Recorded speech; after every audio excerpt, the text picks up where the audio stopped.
सौभाग्यशाली तोता। बहुत समय पहले की बात है। एक छोटे से गांव के पास एक सुंदर जंगल था। इस जंगल में तरह तरह के पक्षी और जानवर रहते थे। इन्हीं पक्षियों में एक अनोखा तोता भी रहता था जिसका नाम चरको था।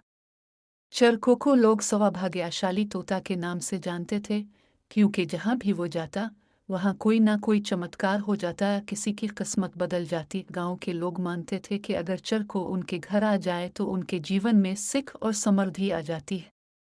चरको हमेशा खुश रहता और अपनी मधुर आवाज में गाने गाता। लोग उसे फल और अनाज खिलाते और उसकी भलाई की कामना करते थे। चरकू भी गांव के लोगों से बहुत प्यार करता था और जहां भी जाता खुशियां बांटता। एक दिन गांव में एक गरीब किसान जिसका नाम रघु था, बहुत परेशान था। इसकी फसलें बर्बाद हो गई थीं और उसके पास खाने को भी कुछ नहीं था। वो दिन रात मेहनत करता, लेकिन किस्मत इसका साथ नहीं दे रही थी।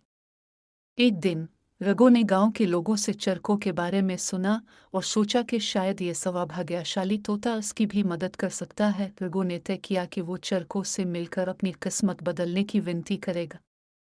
अगले दिन वो जंगल की ओर चल पड़ा और चरकों को खोजने लगा।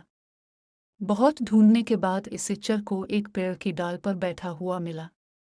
रघु ने बड़े ही आदर के साथ कहा, चरको, मेरी मदद करो, मेरी किस्मत बदलने के लिए कुछ करो। चरको ने रघु की बातें ध्यान से सुने और उसकी आंखों में दिया अलिफा मुड़ाए।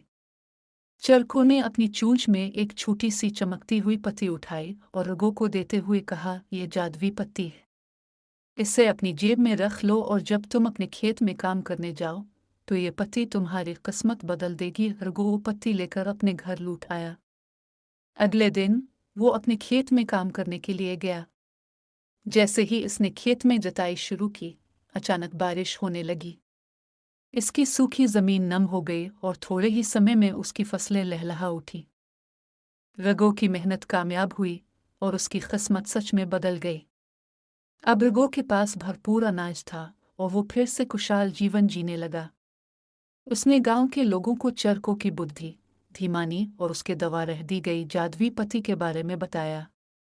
सभी लोग चरकों की प्रशंसा करने लगे और इसे और भी उदेक प्यार देने लगे। लेकिन चरकों ने रघु को एक बात कही थी, याद रखना, ये पत्ती सिर्फ तुम्हारी मेहनत का साथ देगी। अगर तुम मेहनत करना छोड़ दो तो ये भी अपना जादू खो देगी। रघु ने चरकों की बात समझ ली और करनी मेहनत जारी रखी। धीरे धीरे इसकी स्थिति पहले से बहुत बेहतर हो गई। वो गांव के सबसे सफल किसानों में से एक बन गया, लेकिन इसने कभी ये नहीं भूला कि इसकी सफलता में चरको और उसकी मेहनत का कितना बड़ा हाथ था। कहानी से सीख। इस कहानी से हमें ये सीख मिलती है कि किस्मत भी उन्हें का साथ देती है जो खुद मेहनत करते हैं। सौभाग्य और अवसर तभी काम आते हैं जब हम अपने प्रयासों से उन्हें सही दिशा देते हैं।